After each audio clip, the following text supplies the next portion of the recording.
আমরা সামনে থেকে একজনকে একটা কথা বলবো, ওই কথাটা আপনারা পিছনে না ঘুরে, পিছনে হালকা একটু ঘুরে আরেকজনকে বলবেন।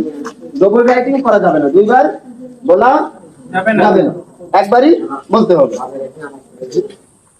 ও যে যা বলবে সেই কথা একে বলতে হবে, যাই শুনছে না কেন।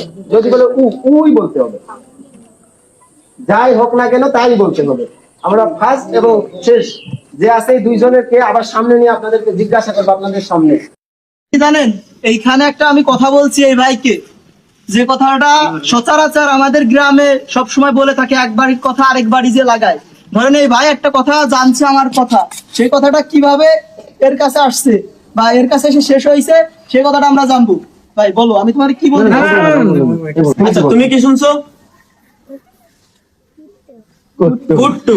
আচ্ছা তুমি কি শুনছো? গাছের বেল পাকে কাকের ডিম। আচ্ছা থেকে আইছে কি আইছে তোমার কি বলছে? কুট্টু। ওকে, গাছের কি হয়েছিল কথাটা? আচ্ছা আর তুমি কি শুনছো আবার বলো? কি পাইছে? গাছের বেল পাকিয়ে কাকের ডিম। গাছে বেল পাকে কাকের ডিম। এই কথা হলো লাগানো শুরু হয়েছে। সর্বশেষ পিছনে সবাইকে বলতেছি, আপনার কি কথা শোনা যায় সবাই? আপনারা কি আমাদের কথা শোনেন? Hi hello hi hello hi hello. Okay, এবার ওই ভাই কি বলা হয়েছিল আপনার? আচ্ছা তোমার কানে কানে কি বলা হয়েছিল এটা সবাইকে বলো। গাছে বেল পেকেছে তাতে কাকের ডিম। ওকে, শেষ হয়েছে ফটোতে। শেষ হয়েছে ফটোতে।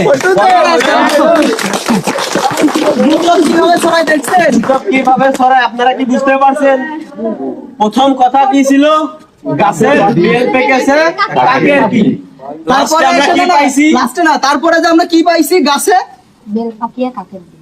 গাছে বেল গাছে বেল পাকিয়ে